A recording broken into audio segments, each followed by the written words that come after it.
जय हिंद दोस्तों।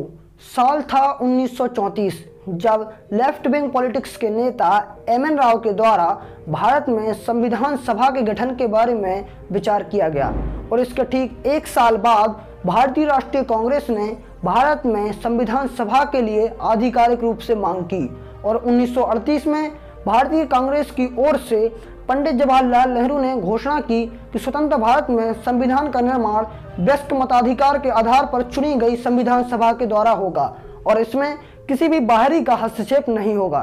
और पंडित जवाहरलाल नेहरू की ये सभी मांगें ब्रिटिश सरकार ने 1940 में मान ली, जिसे हम अगस्त प्रस्ताव के नाम से जानते हैं। और ब्रिटिश सरकार ने 1942 में अपने कैबिनेट मंत्री सर स्टैफोर्ड क्रिप्स को स्वतंत्र भारत में संविधान निर्माण के लिए एक प्रस्ताव के साथ भेजा, परंतु मुस्लिम लीग ने इस प्रस्ताव को अस्वीकार कर दिया क्योंकि मुस्लिम लीग की मांग थी कि भारत को दो हिस्सों में बांट दिया जाए और जिनकी अपनी स्वतंत्र दो संविधान सभाएं होनी चाहिए। और अंततः ब्रिटिश सरकार ने 24 मार्च 1946 को कैबिनेट मिशन प्लान भेजा। यह एक त्रिसदस्यीय प्लान था जिसमें Lord Pethick Lawrence, Sir Stafford Cripps और ए.वी. अलेक्जेंडर थे। इनके द्वारा नवंबर 1946 में एक संविधान सभा का निर्माण कराया जाता है जिसमें 389 सदस्य थे, जिसमें से 296 ब्रिटिश भारत के, 93 देसी रियायतें और 4 चयन आयुक्त के प्रांतों से थे और 296 जो ब्रिटिश सरकार थे, ब्रिटिश भारत के जो सदस्य थे उनमें से 208 भारतीय राष्ट्रीय कांग्रेस के, 73 मुस्लिम लीग के और 15 अन्य छोटे सदस्य थे।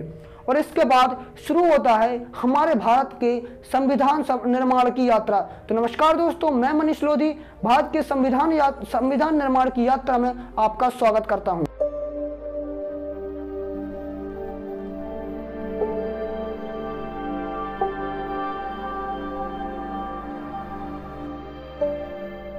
संविधान सभा के निर्माण के बाद देसी रियायतों ने अपने आप को संविधान सभा से अलग रखने का निर्णय लिया और इसके बाद 9 दिसंबर 1946 को पहली बार भारतीय संविधान सभा की मीटिंग हुई। इसमें डॉक्टर सच्चिदानंद सिन्हा को संविधान सभा का अस्थायी अध्यक्ष चुना गया, परंतु मुस्लिम लीग ने संविधान सभा में बैठने से मना कर दिया और इसका बायकॉट किया और वह चाहते थे कि उनके लिए एक स्वतंत्र संविधान सभा का निर्माण हो। और इसके ठीक 2 दिन बाद 11 दिसंबर 1946 को डॉक्टर राजेंद्र प्रसाद को संविधान सभा का अध्यक्ष चुना गया। यह भारतीय संविधान सभा के स्थायी अध्यक्ष थे।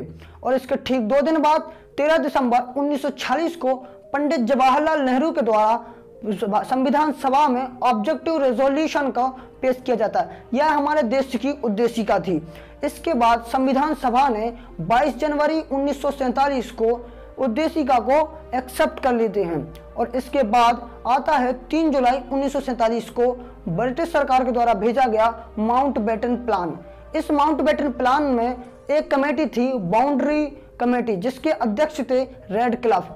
इस माउंटबेटन प्लान में भारत को 2 भागों में बांट दिया, भारत और पाकिस्तान, और इन दोनों के लिए अलग अलग संविधान सभाओं का निर्माण किया गया और देसी रियायतों को यह स्वतंत्रता दी गई कि वो जिस भी देश में सम्मिलित होना चाहते हैं वह हो सकते हैं। पाकिस्तान के अलग होने के बाद भारतीय संविधान सभा में केवल 299 सदस्य रह गए थे, जिनमें से 229 सदस्य प्रांतों के थे और 70 सदस्य देसी रियायतों के।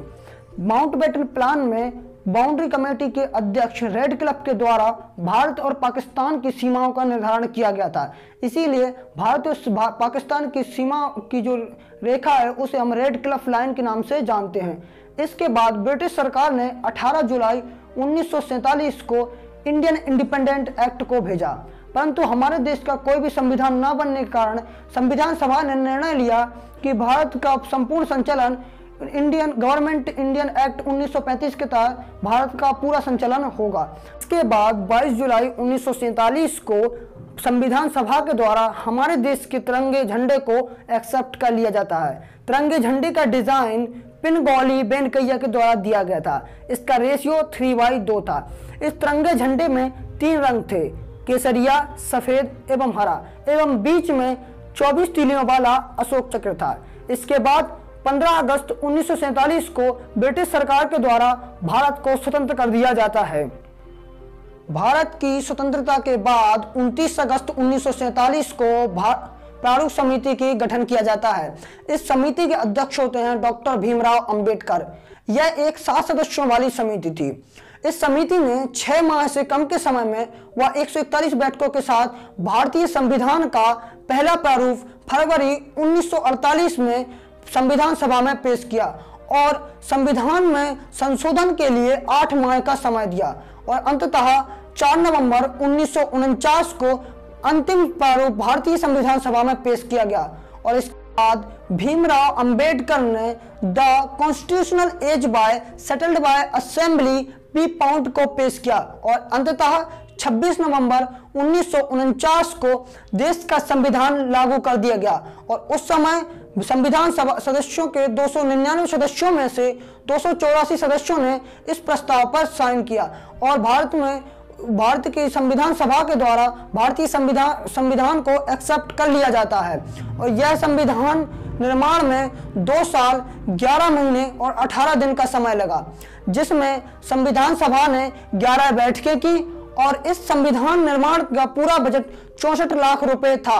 संविधान निर्माण में महत्वपूर्ण भूमिका निभाने के लिए डॉक्टर भीमराव अंबेडकर को फादर ऑफ इंडियन कॉन्स्टिट्यूशन के नाम से जाना जाता है और इसके कुछ समय बाद 24 फरवरी 1950 को भारत में राष्ट्रीय गान एवं राष्ट्रीय गीत को एक्सेप्ट कर लिया जाता है। भारतीय संविधान को लिखने का महत्वपूर्ण कार्य प्रेम बिहारी नारायण द्वारा किया गया था। इन्होंने इंग्लिश की इटैलिक भाषा में संविधान को लिखा और इसका हिंदी रूपांतरण बसंत कृष्ण वैद्य के द्वारा कराया गया था।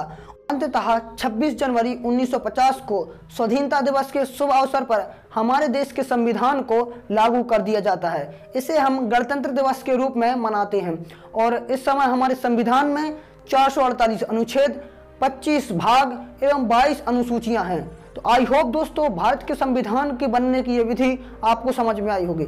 यदि आपको यह वीडियो अच्छी लगती है तो इस वीडियो को लाइक कीजिए और हमारे चैनल को सब्सक्राइब कीजिए। धन्यवाद दोस्तों।